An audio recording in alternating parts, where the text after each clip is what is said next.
Basel, I'd like to tell you about dark matter, and what it is, and why we need it, why our galaxies need it, and how the universe is usually just a little more subtle than you might think at first glance. So take hydrogen. There's one proton in the middle and one electron going around it. But it isn't orbiting like a planet. No, quantum mechanics says the electron's position is best interpreted as a probability distribution. So what does that mean? Well, if we asked Isaac Newton to rewrite classical mechanics with positions as probabilities, he actually wouldn't have had a problem with this. He'd just say the probability of finding me here is 0%, 0%, 0%, 100%, 0%, and go on.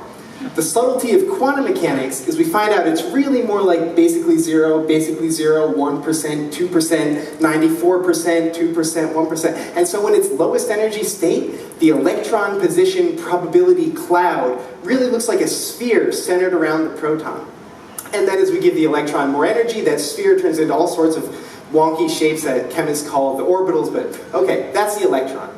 Then there's the proton, which is made using smaller particles called quarks. And what really makes quarks different from electrons is that they interact with an extra force that holds them together. So then the basic idea behind dark matter is if we can have some particles that interact with more forces than others, why not have a particle that interacts with less, only gravity?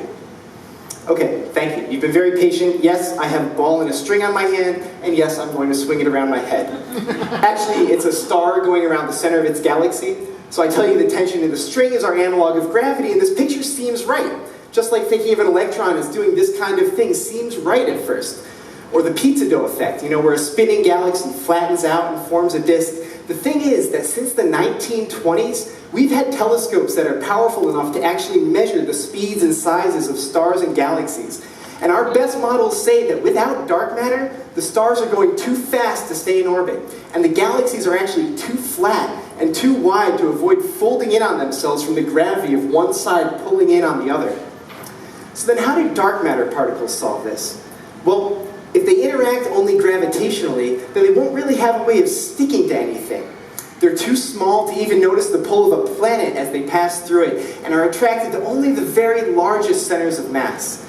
So they form vast clouds, many with spiral arm galaxies like the Milky Way deep in their core. And it's this gravitational backdrop of stability that stops the galaxies from crumpling. And the stars keep their orbit because the dark matter is pulling, even if you can't see it.